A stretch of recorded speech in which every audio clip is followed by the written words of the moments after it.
В Доме профсоюзов прошла встреча окружной администрации с представителями Общероссийского народного фронта, на которой был обсужден ход работ в рамках национального проекта «Безопасные и качественные автомобильные дороги». Активисты ОНФ задали вопросы по дорожным работам. Вот 15.08.19 фотография была сделана 15 часов 05 минут.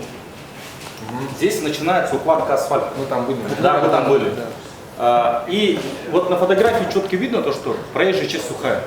Получается, мы даже вот на такие вот моменты, когда вот вышло резонансное видео с улицы Красильникова, вот тоже есть фотография. Фотография была сделана 2 часа 30 минут.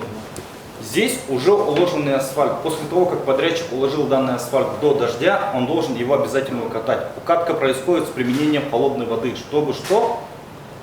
Асфальт остыл. Были обсуждены скрытые работы на части объектов, в число которых входят улицы Зажирницкого и Петра Алексеева. За прошедший месяц были проведены работы по установке бордюрного камня, устройству автобусных карманов, водоотводных лотков, проведены работы по замене труб и газовых сетей. И практически на всем протяжении работы Не ведутся. Ага.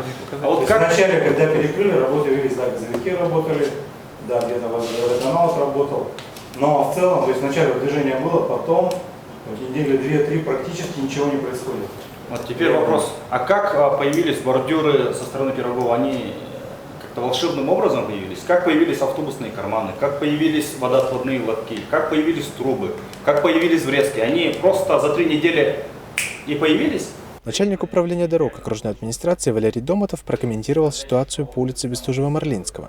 Сейчас в настоящее время дорога закрыта. Подрядчик устраняет выявленные недостатки.